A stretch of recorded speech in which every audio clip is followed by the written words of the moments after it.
The most badass action hero in Hollywood history. The iconic M60, the traps, turning the tide from hunter to hunted. John Rambo wreaked havoc and broke all hell loose upon a small town in the Northwest with just his ingenuity and surgical precision without ever killing anyone.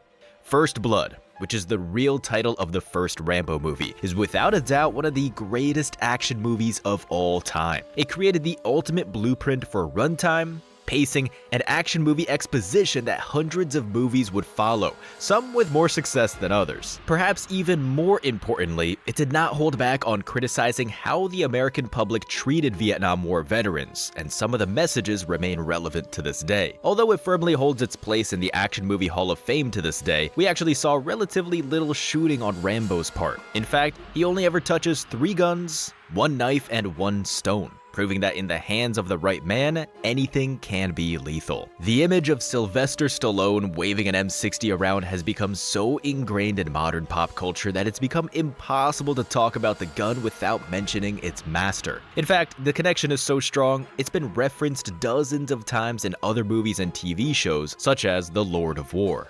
Can you bring me the gun of Rambo? Part 1, 2, or 3? I've only seen part 1. The M60. Community, which is actually a reference to First Blood Part 2, the second Rambo film, but a reference to Rambo and his M60 nonetheless. And of course, who can forget Hot Shots with the iconic kill counter? So what is so damn special about this gun? The M60 machine gun is known as the machine gun in the American military. It's a standard NATO 7.62 by 51mm caliber machine gun with a rate of fire of up to 650 rounds per minute. This weapon system is belt-fed with M13 links, which are these tiny disintegrating links that hold the bullet belt together and come apart once a round is fired from the chamber. It's effective up to about 1 click, or about 3,600 feet, although its maximum range is almost 4 times that. It took 5 years to design this gun, with production starting in 1957. The M60 would earn itself a reputation, or as the kids say it, it would start aura farming in the Vietnam War, where it was used as the squad automatic suppression weapon. The gun was annoyingly heavy, weighing in at 23 pounds, and belts upon belts of ammo could stack up to be just as heavy. Because of that, it needed a 2-man, but preferably a 3-man team to operate. Although it can be operated by a single person, but it's insanely tiring and difficult, unless you're Rocky Balboa. Or this guy, which is why combatants avoided single-man use. Despite being prone to jamming during heavy fire and being heavy and awkward to carry for longer time periods, which is something a lot of soldiers complained about, the M60 proved its worth in the field. In fact, squads relied on it so much that every squad member, even soldiers who weren't M60 operators, would carry at least 200 additional rounds on them because God forbid the pig, as they called it, stops firing. The intended purpose of this weapon is to suppress enemy units and keep their heads down to allow infantry units to maneuver around them. And in that, it was very successful. This is portrayed very well in First Blood, and Rambo's expert use of the weapon is a reference to his time in Vietnam. John Rambo was a Special Forces operative, member of an LRRP, a long-range reconnaissance patrol. These guys went deep behind enemy lines on their reconnaissance missions, and aside from extreme weapons and hand-to-hand combat training, they were, more than anything, trained in wilderness survival, as they had to survive in the wild for weeks at a time. This would be referenced in the movie several times, but more on that later. Back to what I was saying about the M60, Stallone's handling of the gun is superb. Using an M60 as a single operator is, as I said, possible, but difficult to an unfathomable degree, and it's only believable that a highly trained operator could ever pull it off. It's impractical, and it certainly wouldn't be my weapon of choice if I found myself in his shoes. But hey, the way he holds the belt to feed the pig is precisely the way it's done in a one-man gunner team, and he isn't recklessly firing hundreds of rounds without break. So this depiction of a single man firing the M60 is about as realistic as it can get. However, the way he uses it, underwhelming for Hollywood standards. I feel that's the most appropriate term to describe it. The reason I'm saying this lies in Hollywood's treatment of machine guns.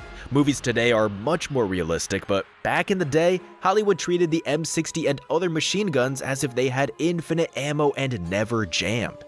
I'm specifically looking at you, Arnold Schwarzenegger, and your characters in Predator and Commando.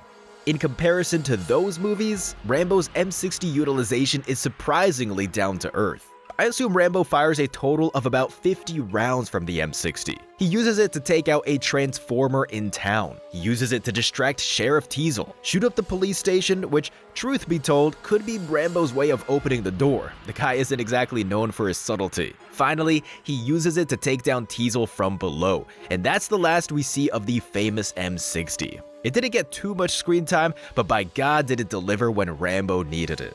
The M60 is only Rambo's mistress, as his true love is the forever iconic Rambo knife. This knife is not an actual military-issue knife. It was designed for the movie by Jimmy Lyle, widely regarded as one of the greatest knife makers of all time. And while the knife was supposed to be just a run-of-the-mill, nondescript survival knife, it immediately became an instant classic and has since been patented and mass-produced, so you could acquire it in real life. On top of that, the knife makes an appearance in Mortal Kombat as Rambo's primary weapon. In the movies, however, Rambo mostly uses his trusty knife for hunting and survival.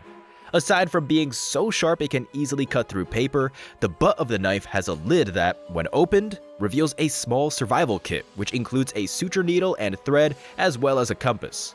According to Rambo Wiki, yes, it exists, there's a plastic case with fishing hooks, wires, and matches, among other useful survival gear hidden in the knife, but we never get to see it in the movie. The blade guard can also be used as a double-sided Phillips and flathead screwdriver, and it's specifically designed to be mounted on a spear. The blade is made of stainless steel and it's armed with 13 teeth on the top side of the knife, which are used for cutting barbed wire, metal, and wood in real life. They also deal additional damage to any stab wound as they tear through flesh instead of cutting through it. Aside from being yet another reference to Rambo's Vietnam days, the knife is also a symbol of restraint and resourcefulness he shows in the movie. In the beginning of the film, after being arrested in a textbook example of abuse of power, Hank from Twin Peaks tries shaving Rambo and inadvertently kickstarts a PTSD episode. Reverting to his training and primal instincts, Rambo beats the living hell out of everyone in the room, including Horatio Caine, who was still in his early criminal catching days. As he runs away, he grabs one thing: the knife. Although he could easily do it, he has no interest in grabbing any firearm in the room. The only thing he cares for is the knife. The reasoning behind this is twofold. First of all, despite everything, Rambo doesn't wish these men harm and he has no intention to hurt anyone, so a gun is useless to him. And secondly, the knife is the only survival tool he needs. He uses it to create a poncho, fashion a torch, and, as it was foreshadowed in the first minutes of the movie, hunt whatever he feels like eating. The knife is the most important supporting character in the movie, and the story would never be the same without it. The one thing Rambo never uses his knife for is killing, unless you count that boar. In fact, his tactics are purposefully non-lethal and there is only one death in the entire movie. I'm supporting the claim that John Rambo is not to be blamed for it, but we'll get to that later. Rambo's first fight with the police officers happens at the police station. Here, we witness Rambo's hand-to-hand combat prowess. He neutralizes 8 police officers and 1 innocent guy on a bike who just happened to be in the wrong place at the wrong time. If we rewind that fight back, we'll see that Rambo didn't even try reaching for anyone's service pistol, even though he could have, and later in the fight, after getting his knife back, he still didn't pull it out to face the 2 remaining officers, deciding to do everything by hand. This is a conscious decision on Rambo's part, as all he wants to do is get the hell out of Dodge. Killing someone never even crossed his mind. This, however, is just the beginning of the tactical superiority he imposes upon them in this movie. He's chased into the woods, and as the squad corners him at a gorge, Rambo pulls one of the biggest stunts of 80s Hollywood to escape Deputy Galt, who's desperately trying to shoot him from a helicopter. Deputy Galt is a terrible marksman. He took 3 shots in the space of about 30 seconds at an immobile target at a distance no greater than 100 feet with a scoped Winchester Model 88, and he somehow missed 3 times. If that wasn't enough, Galt is a terrible deputy in general. First of all, he started antagonizing Rambo from the moment he stepped into the police station. Then, his personal vendetta outweighed his sense of duty and he outright ignored the sheriff's order to not shoot. When the pilot told him that he couldn't keep the helicopter steady because they're in a thermal drift, Galt threatened to kill him if he didn't stabilize it, and if all that wasn't enough, he took off his seatbelt in an open-door helicopter caught in a thermal drift, all just to kill one man. Rambo, cornered by Galt and unarmed, couldn't do anything other than throw a rock at the helicopter, which startled the pilot, who accidentally shook the stick and, in turn, the entire flying bird, which sent Galt flying to his death. Now, here's why I don't think Rambo can be held guilty, and Galt has to be held accountable for his death. Galt made sure to do everything in his power to make his own death possible, forcing the pilot in a dangerous area under the threat of murder, undoing his safety belt, and disobeying orders. Rambo, on the other hand, had a rock. Even in this situation, John Rambo opts for a non-lethal method, and it only results in death because of the deputy's own actions. Later, after Rambo completely dismantles the entire police force and the sheriff is forced to call in the National Guard, he finds himself completely surrounded in the mineshaft he's using for shelter. The massively overpowering force opens fire with their M16A1s, and in an attempt to dissuade them from firing and buy himself time, Rambo returns fire with an M16 he had captured earlier in a scene we'll analyze separately. Even in this situation, Rambo doesn't shoot to kill. He doesn't even shoot to wound. He shoots to suppress. A quick detour. I also spotted terrible trigger discipline in this scene, both on Rambo's and National Guard's part.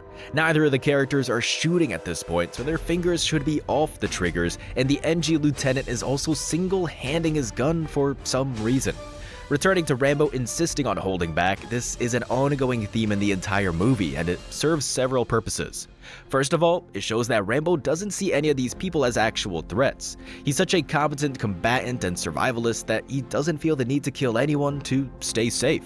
He just wants to keep them at bay. At the same time, this goes to show that Rambo isn't thinking long-term. He's not trying to figure out a way to escape the predicament he finds himself in, he's just prolonging his freedom. Secondly, it's an allegory to the treatment of Vietnam veterans after their return to the United States. Rambo, representing the veterans, is vilified and demonized for absolutely no reason by the police, which represent the American public. We see this in the very beginning of the movie when the deputies are processing Rambo at the police station. They're aware he's a Vietnam veteran, and yet they don't care about it when he has a visibly defensive reaction to a shaving razor. The entire back and forth we witness is social commentary on the mistreatment of veterans, and it's something that Rambo himself talks about in the final speech of the movie, which is the first time we see Rambo, who's been silent for the entire movie, give someone a piece of their mind. Thirdly, the fact that Rambo doesn't kill anyone paints him as more of a victim. Once you draw the line, Rambo could have killed hundreds, but he didn't. From the first moment he walked into that town, the sheriff was all over him for no reason, and then arrested him for alleged vagrancy, although the real reason behind it was nothing more than a power trip and the fact the sheriff doesn't like veterans. This is exceptionally ironic when you realize that Sheriff Teasel himself is a decorated Korean War veteran, which is a detail from the book that was omitted from the movie, and he hates Rambo because he feels that the Vietnam War has overshadowed the Korean War, and thus overshadowed his own sacrifice. Everyone has it out for Rambo for private reasons, and once he beats them to submission, they send a literal army after him, while he's still armed with nothing more than a knife. To the viewer, the answer to the question, who's in the wrong here, is painfully obvious.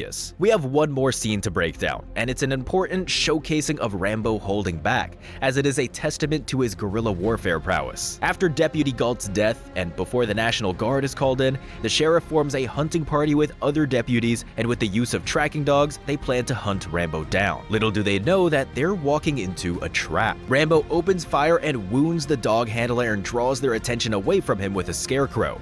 Mitch, who says, "We ain't hunting him, he's hunting us," is the only one to realize what's going on. But everyone's so hyper-focused on killing Rambo that no one listens to the only voice of reason in the party. They form a moving skirmish line, about 50 feet apart from one another, and Rambo uses the dark forest brush and the skills he perfected in Vietnam to take them out one by one. The first officer to fall to Rambo's ingenuity, Mitch, learns a valuable lesson in camouflage as Rambo leaps from the forest ground hidden by a makeshift ghillie suit. This is the first reference to Rambo's time in Vietnam we see in this scene.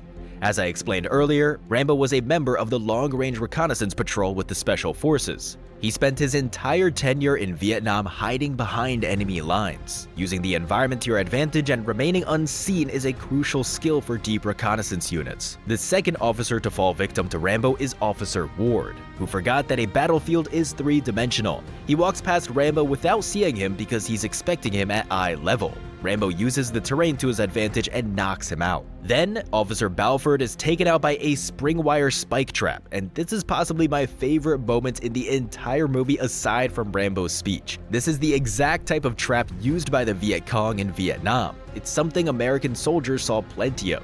It was well documented among the plethora of terrifying traps used by the Viet Cong, often to a very high degree of success. Rambo has seen it hundreds of times. He was trained in spotting them, dismantling them, and setting them up by himself, and the officers after him couldn't even see them. This trap is a subtle but very smart reference to Vietnam, and I absolutely love it. By the time the sheriff frees Balford from the trap, Rambo has tied another officer to a tree, and the sheriff suddenly realizes that Rambo took his group down from 7 men and 3 dogs to a single man in a matter of minutes. After jumping the sheriff, Rambo says it too. They're only alive because he doesn't want to kill them. This tactical and stealthy approach is a stark contrast to the M60 rampage we see later in the movie, making it clear that the only reason he's resorted to brutality is because he was forced into it, making him probably the most ethical M60 operator in cinematic history. It would take days of analysis to properly cover all the symbolism in this movie, and we already spent a great deal of time talking about the entire movie being an allegory of Vietnam War vets and the American society. But there's symbolism about the war hidden in the weapons as well. The M60, the second most prominent weapon in the movie after the knife, is what Americans brought to Vietnam. Loud, horrifying, uncompromisingly mowing down the dense Asian jungle. It represents American firepower and the zeal which the politicians, as well as the commanders, approached the war. However, we all know how that conflict ended and what it did not only to America's military reputation, not only to the veterans, but to the public perception of the United States meddling in geopolitics. The contrast to the M60 is the survival knife, which is reminiscent of American veterans. These men, once sharp tools with surgical precision, have returned home to a public that didn't welcome them as heroes, but rather as criminals. On top of that, they returned to a government that seemingly forgot about them as soon as they stopped being useful. And just like a knife, they feel useless. For years, they learned of a single dimension of existence, and that dimension didn't exist anymore. The knives, all of a sudden, started going dull. Nobody had any use for them, and they were abandoned by the very society they were designed to protect. With that in mind, I feel we need to return to this part of the movie, and it actually gets worse. The story with the pilot, the one Rambo says before he completely breaks down, is real. Sylvester Stallone heard it from a real Vietnam veteran. This is what being the knife felt like. Rambo is a movie that will forever hold a special place in cinematic history because of what it did for the action movie genre, but it was actually very close to becoming a total failure. The original script had Rambo kill 18 people, which would negate about half the things I said in this video and make Rambo completely unlikable. Many changes were made from the original novel, written by David Morrell, and Morrell actually admitted that he preferred the movie over his own book. For example, in the novel, Rambo kills Deputy Galt by cutting his stomach open with the shaving razor. He's depicted as more of a highly capable madman than a tortured soul. Also, did you know that the original cut of the movie was 3 hours long? Sly was apparently so horrified when he saw the original cut that he wanted to buy the rights to the movie just so he could burn it, calling it a career ender. The editing department cut the movie down to about an hour and a half, unknowingly creating a pattern that would be followed by action flicks forever. It looks like this movie became a success against all odds, and aside from sending an important message about war and veterans, it depicted a new kind of action hero. Rambo is the polar opposite to many modern heroes, geared up to the nines with enough ammo and armor to stage a small coup all on their own. Minimalism is the word of the day for Rambo, as he relies on nothing more than a knife throughout most of the movie, knowing that only his war experience, brains, and ingenuity will ensure his survival. And can you think of a movie that did the exact same thing but in a different setting? Yippee-ki-yay, motherfucker. Yes, Die Hard. Die Hard, also a movie that has to be on everyone's top 10 action movies of all time list, follows Rambo's formula of a character going against a small militia with nothing more than a gun with a single magazine because he simply found himself in the wrong place at the wrong time. John McClane doesn't even have shoes. Rambo's influence and cultural importance is undeniable, but what about realism? Well, I think we're going to have to go for a 7 out of 10. Stallone's handling of the M60 and his perceived guerrilla tactics are absolutely on point, but the lack of trigger discipline from both him, an elite operator, and the National Guard is a bit immersion-shattering. For someone like him, holding his finger off the trigger when he's not shooting is automatism. It's muscle memory. He certainly wouldn't be holding the trigger down as he's doing an ammo check. Another reason I have to scratch a few realism points away is that ridiculous tree lunge. Although it's possible, it's highly unlikely anyone would survive that jump. And I know it doesn't have anything to do with firearms, but it's so difficult to take seriously that I simply can't ignore it. Despite that, this is an important movie to watch, and a great one at that. And although this realism rating is something I have to do, it's not something I believe affects the quality. How did you like Rambo? Did you spot any mistakes I missed, and what movie would you like to see broken down next? Die Hard? American Sniper? Let me know in the comments below, and make sure to like and subscribe for more breakdowns.